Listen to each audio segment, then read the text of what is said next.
Picture this.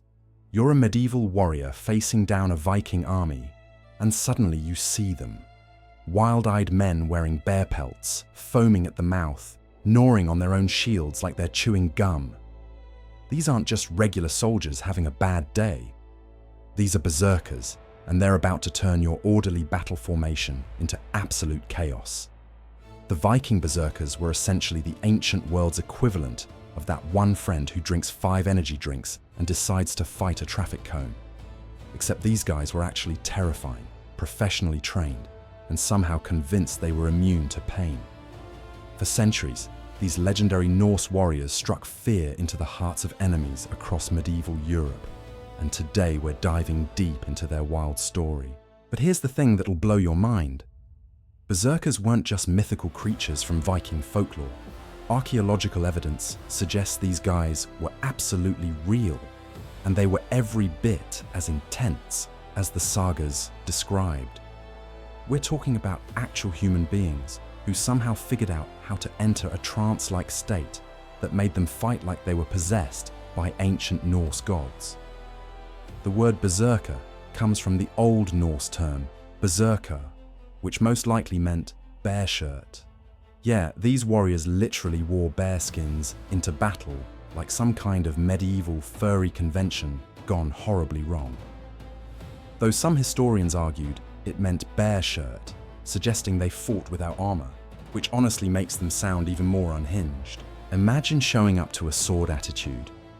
During the Viking Age, rough-lead fight wearing nothing but your confidence and a BA from the late 8th to early 11th centuries, berserkers operated as roaming bands of warriors for hire across medieval Scandinavia. Think of them as ancient freelance mercenaries, except instead of updating, weren't just random Vikings their LinkedIn profiles, they updated their kill counts. These having anger management issues. They were an elite warrior class who served as bodyguards for powerful chieftains and kings, offering their loyalty in exchange for food, wealth, and protection.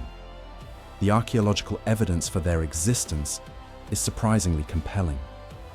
Take the Torslunda plates, discovered on the Swedish island of Öland in 1870. These 6th century bronze dies show warriors with animal characteristics, apparently engaged in some kind of ritual transformation. It's like finding ancient Instagram posts of people getting ready for the world's most dangerous cosplay event. Even more fascinating are the Lewis chessmen, found in Scotland and thought to be of Norse manufacture. These medieval chess pieces actually include berserkers depicted biting their shields, which means someone thought these guys were so iconic they belonged on a board game. That's like putting a picture of a football player mid-tackle on a chess piece today. But what made berserkers so terrifying wasn't just their fashion choices or their impressive dental work on wooden shields. According to historical accounts, when these warriors entered their legendary battle frenzy, they would howl like wild beasts, foam at the mouth, and become seemingly immune to steel and fire. They believed they could literally shapeshift into bears, a concept the Norse called hamramra, or shape-strong. Now, before you start thinking this sounds like complete fantasy, modern researchers have some pretty interesting theories about what was actually happening here. One theory suggests berserkers were basically ancient drug users who discovered the world's most dangerous party favors. Some historians believe they consumed hallucinogenic mushrooms, specifically Amanita muscaria, which could cause hallucinations and aggressive behavior while making them largely insensitive to pain. It's like they figured out how to weaponize a really bad trip centuries before anyone knew what psychedelics were. Supporting this theory, archaeologists found seeds of black henbane in a Viking grave near Farkat, Denmark. Black henbane produces symptoms eerily similar to what historical sources describe as the berserker state. So these guys weren't just tough, they were potentially high as kites on medieval narcotics while swinging battle axes around. That's either the most terrifying or most impressive drug use in human history. But wait, there's more. Other theories suggest berserkers achieved their legendary state through psychological conditioning and ritual practices. Picture this. Before battle, they'd engage in rhythmic chanting, dancing, and self-hypnosis to enter a trance-like state. Basically, they invented their own version of pre-game pump-up routines, except instead of chest bumps and energy drinks, they had ritualistic animal spirit possession. The religious aspect of berserker culture runs deeper than you might expect. These warriors believed they were chosen by Odin himself, the All-Father of Norse mythology. In their minds, they weren't just fighting for their chieftains, they were fighting as vessels for the god of war. The berserkers maintained three main animal cults: the bear, the wolf, and the wild boar. Each cult drew power from their respective animals, and berserkers specifically channeled the strength and ferocity of bears.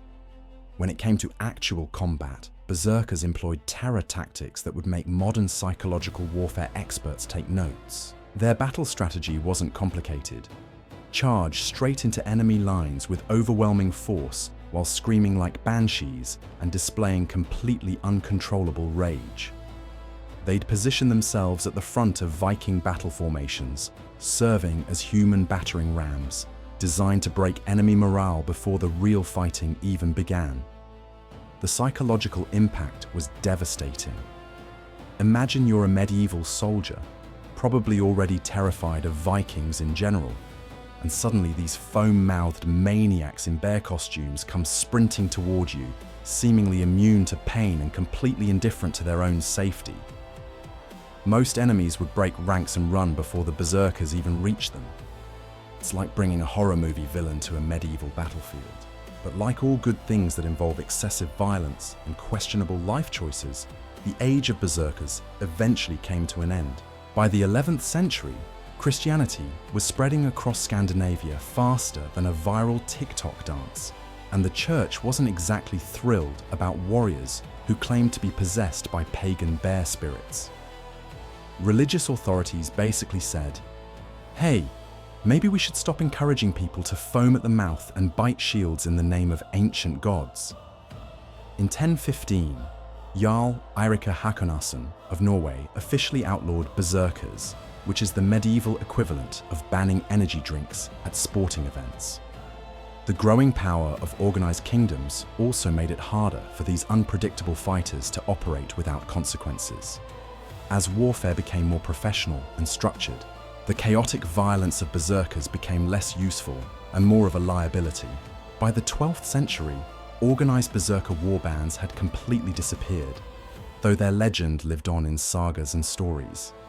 Today, we still use the word berserk to describe someone who's lost control, which is probably the most lasting legacy these ancient warriors could have asked for.